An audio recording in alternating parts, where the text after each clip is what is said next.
नमस्कार, बहुत स्वागत है आप सभी का इंडिया न्यूज में। मैं हूं आपके साथ अपूर्वा। चलिए बुलेटिन की शुरुआत करते हैं। बात करते हैं उत्तर प्रदेश की, जहां एक बार फिर से योगी सरकार बनने के बाद से ही योगी आदित्यनाथ एक्शन मोड में नजर आ रहे हैं।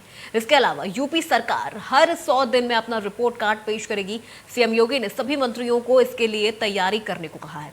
उन्होंने कहा कि विभागवार और सेक्टरवार 100 दिन के कामकाज का एजेंडा तैयार किया जा रहा है।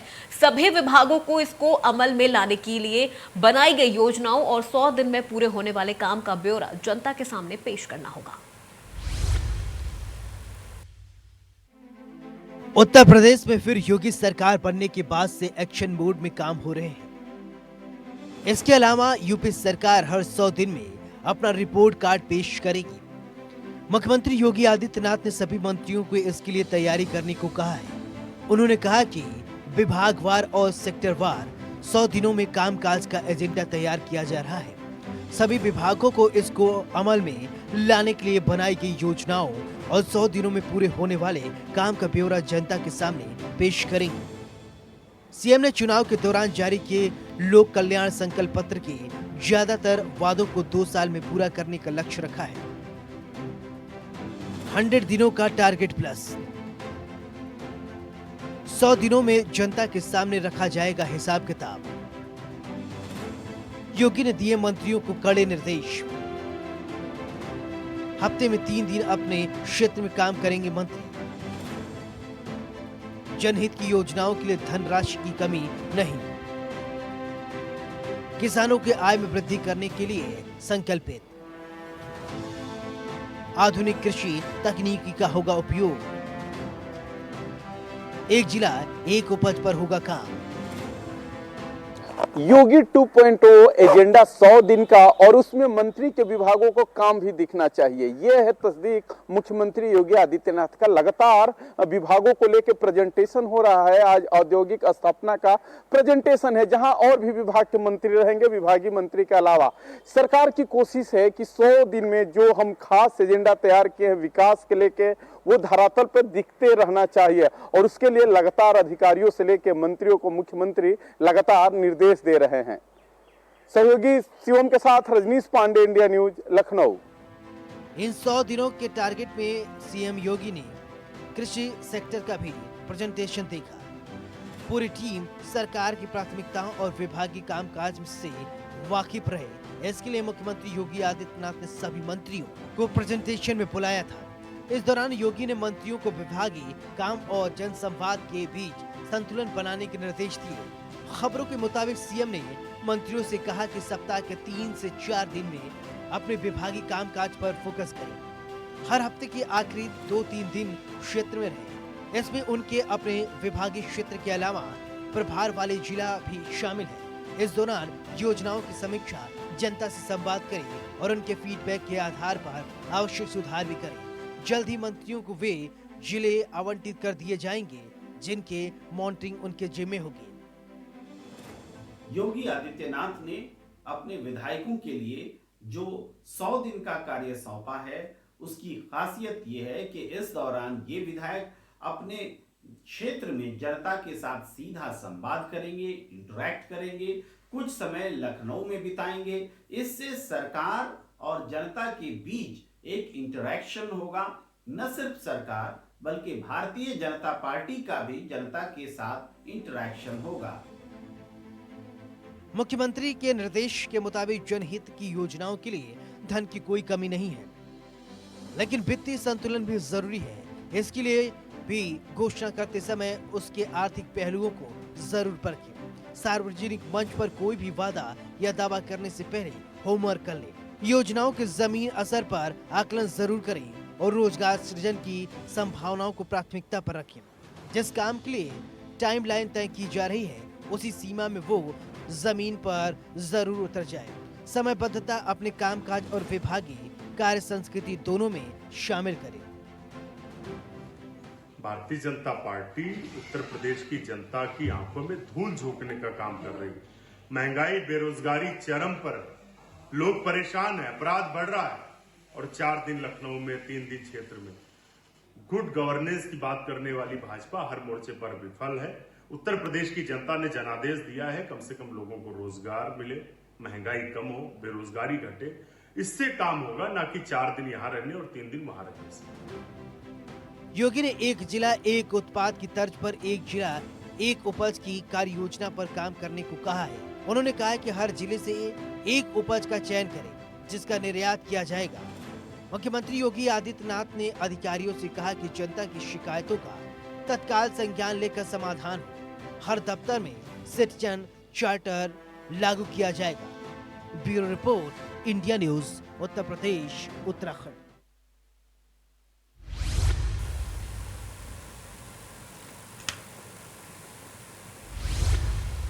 चलिए बढ़ते खबरों में आगे। प्रगतिशील समाजवादी पार्टी के अध्यक्ष शिवपाल यादव जल्द ही बीजेपी में शामिल हो सकते हैं। यूपी के राजनीतिक गलियारों में लंबे समय से ये कयास लगाए जा रहे हैं। शिवपाल भी लगातार ऐसे संकेत देते हुए नजर आ रहे हैं जिनसे उनकी बीजेपी से नजदीकियों के बारे में संकेत मिल रहे हैं।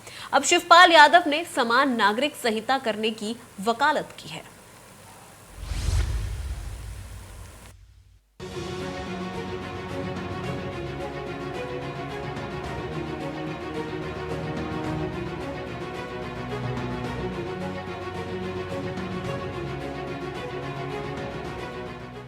भारतीय जनता पार्टी में जाने की अटकलों के बीच बसपा अध्यक्ष शिवपाल यादव ने बड़ा फैसला लिया है। प्रगतिशील समाजवादी पार्टी के राष्ट्रीय अध्यक्ष शिवपाल सिंह यादव ने तत्काल प्रभाव से पार्टी के अपने सभी राष्ट्रीय और प्रांतीय इकाइयों को भंग कर दिया है। साथ ही शिवपाल यादव ने समान नागरिक संहिता यूनिफॉर्म सिविल कोड लागू करने की वकालत की है।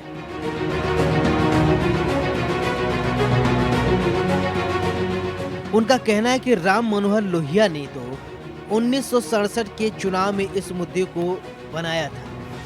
इस आदेश के साथ ही सभी पदाधिकारियों के पद खत्म कर दिए गए हैं। पार्टी के राष्ट्रीय महासचिव आदित्य यादव की तरफ से अभी कहा गया है कि जल्द ही इस संबंध में नया फैसला लिया जाएगा।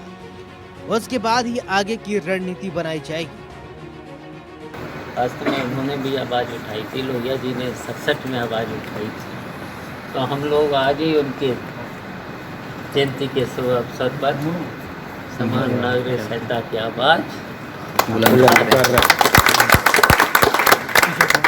तो यहीं से हम लोगों का चाहे आंदोलन करना पड़े, कुछ भी करना पड़े, हम हमें लोहिया जी के और अम्बेडकर जी के जो भी सपने अधूरे हैं उनकी आवाज़ उठा करके अपने संगठन को मजबूत करते हुए आगे बढ़ेंगे।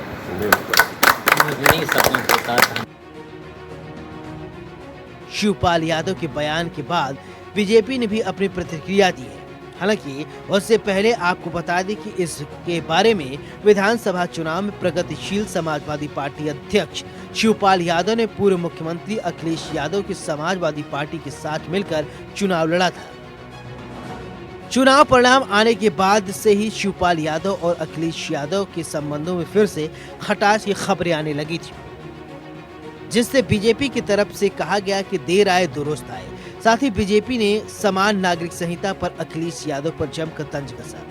सुनिए इस पर बीजेपी प्रवक्ता मनीष शुक्ला ने क्या कुछ कहा है। देर आए दुरुस्त आए, चाचा शिवपाल यादव ने तो समान नागरिक संहिता की वकालत कर दी। साथ ही साथ जिस महापुरुष लोहिया जी के नाम पर राजनीति करने की ढोंग करते अखिलेश यादव, उनका भी हवाला दिया है। तकनीकी रूप से शिवपाल यादव विधायक भी समाजवादी पार्टी के हैं। तो अब अखिलेश यादव सामने आए और समान नागरिक संहिता पर उनके क्या विचार हैं, क्या वो लोहिया जी और अम्बेडकर से सहमत हैं कि नहीं सहमत हैं। ऐसे में शिवपाल यादव की तरफ से अपनी पार्टी के सभी कार्यों को भंग करने को महत्वपूर्ण माना जा रहा है, क्योंकि इस बीच शिवपाल यादव मुख्यमंत्री योगी आदित्यनाथ से भी मुलाकात कर चुके हैं। ऐसे में संगठन को भंग करने के इस आदेश को लेकर कई तरह की चर्चाएं शुरू हो गई हैं। इससे शिवपाल यादव के अगले राजनीतिक कदम की शुरुआत के तौर पर देखा जा रहा है। शिवपाल ने पिछले दिनों कहा था कि वो उचित समय जल्द आने वाला है, जिसका सबको इंतजार है। प्रगतिशील समाजवादी पार्टी लोहिया के राष्ट्रीय अध्यक्ष शिवपाल यादव एक बार फिर अपनी पार्टी और संगठन को मजबूत करने में लग गए हैं। आज उनके निर्देश के बाद राष्ट्रीय कार्यकारिणी और प्रदेश कार्यकारिणी को भंग कर दिया गया है, साथ ही प्रवक्ताओं के मंडल को भी भंग कर दिया गया है।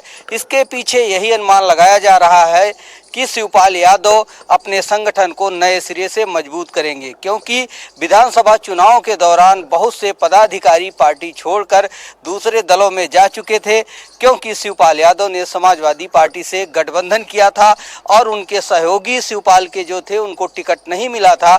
इससे पार्टी कहीं ना कहीं कमजोर हुई थी। अब शिवपाल यादव अपनी पार्टी को नए सिरे से मजबूत करना चाहते हैं। शिवपाल यादव ने इटावा के ताखा ब्लॉक में एक गांव में चल रही भागवत में कहा था कि जब व्यक्ति अपने और पराये की पहचान भूल जाता है तब घर में महाभारत होती है। धर्म और राजनीति दोनों में ये नीति लागू होती है। साइकिल चुनाव चिन्ह से लड़ने वाले प्रत्याशियों में उनकी जीत सबसे बड़ी हुई है। Bureau report, India news, Uttar Pradesh, Uttarakhand.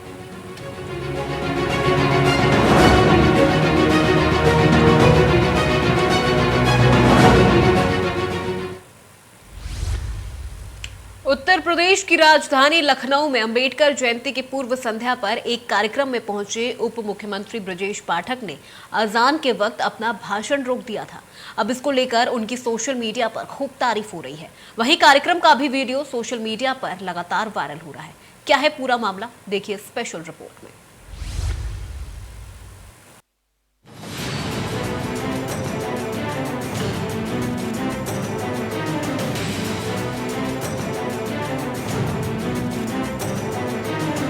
UP के डिप्टी सीएम ब्रजेश पाठक पद संभालने के बाद से ही काफी एक्टिव नजर आ रहे हैं। राजधानी लखनऊ में अंबेडकर जयंती की पूर्व संध्या पर एक कार्यक्रम में पहुंचे उप मुख्यमंत्री ब्रजेश पाठक ने अजान के वक्त अपना भाषण रोक दिया। इससे जुड़ा उनका वीडियो सोशल मीडिया पर तेजी के साथ वायरल भी हो रहा है। डिप्टी सीएम ब्रजेश पाठक राजधानी लखनऊ के इंदिरा नगर में बाबा साहब भीमराव अंबेडकर जयंती की पूर्व संध्या पर आयोजित एक कार्यक्रम में शामिल होने के लिए वहां पहुंचे थे। इस बीच जब वे वहां भाषण दे रहे थे तभी उन्हें पास के एक मस्जिद से अजान की आवाज सुनाई दी, जिसके बाद उन्होंने अपना भाषण रोक दिया था। यही नहीं, पूरा अजान खत्म होने के बाद ही उन्होंने अपने संबोधन को आगे बढ़ाया।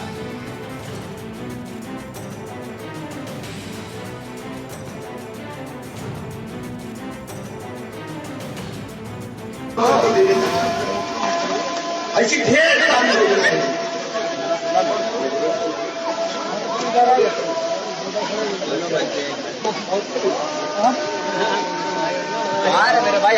देख सकते हैं, बहुत अच्छी पहल देखने को मिल रही है। यहाँ पे ब्रजेश पाठक जी जो कि अजान हो रही थी उसके बाद इन्होंने अपनी स्पीच रोक दी है, जो कि बहुत ही अच्छा एक संदेश। बीजेपी समर्थक ने इस पूरे वाक्य का वीडियो बना लिया, जो कि अब सोशल मीडिया पर वायरल हो रहा है। वीडियो रिकॉर्ड कर रहा शख्स डिप्टी सीएम ब्रजेश पाठक ने अजान के वक्त भाषण रोकने की तारीफ कर रहा है। बता दें कि जहां यूपी के डिप्टी सीएम अजान पर अपना भाषण रोककर तारीफें बटोर रहे हैं, वहीं महाराष्ट्र में मनसे नेता राज ठाकरे ने राज्य की उद्धव सरकार को सभी मस्जिदों से लाउड स्पीकर कराने के लिए 3 मई तक का समय दिया है। राज ठाकरे ने चेतावनी दी है कि अगर ऐसा नहीं हुआ तो मनसे आंदोलन करेगी। राज ठाकरे के इस ऐलान के बाद देश भर में कई जगहों पर लाउड स्पीकर से अजान का विरोध किया जा रहा है। लोग मस्जिदों के सामने लाउड स्पीकर पर हनुमान चालीसा बजा रहे हैं। ताजा मामला यूपी के वाराणसी से सामने आया है, जहां पीएम मोदी के संसदीय क्षेत्र वाराणसी के साकेत नगर में काशी विश्वनाथ ज्ञानवापी मुक्ति आंदोलन के अध्यक्ष सुधीर सिंह ने अपने घर पर लाउड स्पीकर लगाया है। Bureau report, India news, Uttar Pradesh, Uttarakhand.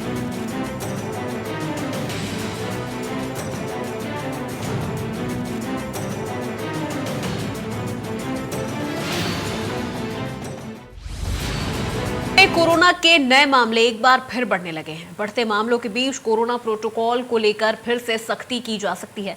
स्वास्थ्य विभाग ने जांच की संख्या बढ़ाने के साथ ही कोविड प्रोटोकॉल का सख्ती से पालन कराने के निर्देश भी दिए हैं।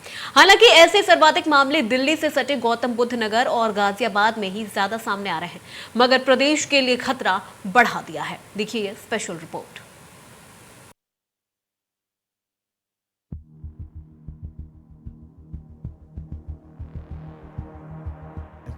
प्रदेश में कोरोना का खौफ लगातार बढ़ता ही जा रहा है। सबको लगा था कि कोरोना खत्म हो रहा है, लेकिन पिछले कुछ समय से बढ़ते कोरोना के मामले को देखते हुए चौथी लहर की आशंका जताई जा रही है। नोएडा और गाजियाबाद में बढ़ते केस पर स्वास्थ्य विभाग ने कहा कि नोएडा में पिछले 7 दिनों में कुल 44 बच्चे कोरोना संक्रमित निकले हैं। नोएडा में सक्रिय मामलों की संख्या 150 का आंकड़ा पार कर गई है। बीते 7 दिनों में जो 44 बच्चे संक्रमित हुए हैं, उनमें 16 बच्चे 18 साल से कम उम्र के हैं। नोएडा में 167 सक्रिय कोरोना के मामले हैं और इनमें बच्चों का प्रतिशत 26.3% बताया जा रहा है। चौथी लहर की आहट और लोग बेपरवाह। पिछले 24 घंटे में 325 नए मामले। एनसीआर में बढ़ते केसों ने बढ़ाई चौथी लहर की टेंशन। नोएडा में 4 दिन में 30 से अधिक बच्चे संक्रमित। नोएडा में पिछले 24 घंटे में 43 लोग संक्रमित। गाजियाबाद में 24 घंटे में 36 मरीज संक्रमित। स्कूलों में मिल रहे हैं मामले। कोरोना इस बार बच्चों को बना रहा है शिकार। भारत के जिन राज्यों में केस बढ़ना शुरू हो गया है, उनमें दिल्ली से सटे जिले शामिल हैं। यहाँ कुछ स्कूलों में बच्चों के संक्रमित पाए जाने के बाद स्कूल बंद करना पड़े हैं। ताजा आंकड़ों के मुताबिक दिल्ली, महाराष्ट्र और मिजोरम में उन राज्यों में शामिल है जहां कोविड-19 मामले में मामूली वृद्धि देखी जा रही है। यहाँ प्रशासन अलर्ट मोड पर है और इस बीच आशंका जताई जा रही कि अगर केस बढ़ते हैं तो एक बार फिर से पाबंदियां लगाई जा सकती हैं। दिल्ली एनसीआर सहित गाजियाबाद में भी कोरोना का संकट लगातार मंडराता जा रहा है। ऐसे में बात करें गाजियाबाद की, आज कुल आंकड़ों की अगर बात की जाए तो आज 36 केस कोरोना पॉजिटिव पाए गए हैं। अगर टोटल केस की अगर बात की जाए तो टोटल केस 77 केस जो है गाजियाबाद में, जो कि एक्टिव अभी भी चल रहे हैं।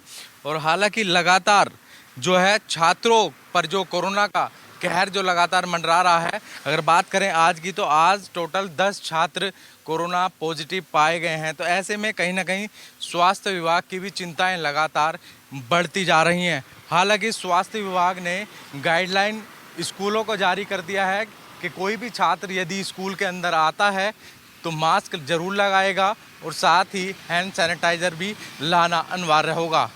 ऐसे में ज़रूरत है तो आम जन को सतर्क होने की, क्योंकि कोरोना अभी गया नहीं है, आंकड़े लगातार बढ़ते जा रहे हैं। गाजियाबाद से अनिल चौधरी, इंडिया न्यूज़। विशेष रूप से दिल्ली एनसीआर में कोविड के मामले ने तेजी दिखाई है। आशंका जताई जा रही कि क्या यही कोरोना की चौथी लहर है। गुरुग्राम में कोरोना वायरस सकारात्मक दर में वृद्धि देखी गई है, तो वहीं अब ये 8.5% पर पहुंच गई है। अब देखना होगा कि आने वाले समय में राज्यों की सरकारें कोरोना की रोकथाम के लिए क्या फैसले लेती है और साथ ही जनता को फिर एक बार सावधान रहने की जरूरत है। Bureau report, India news, Uttar Pradesh, Uttarakhand.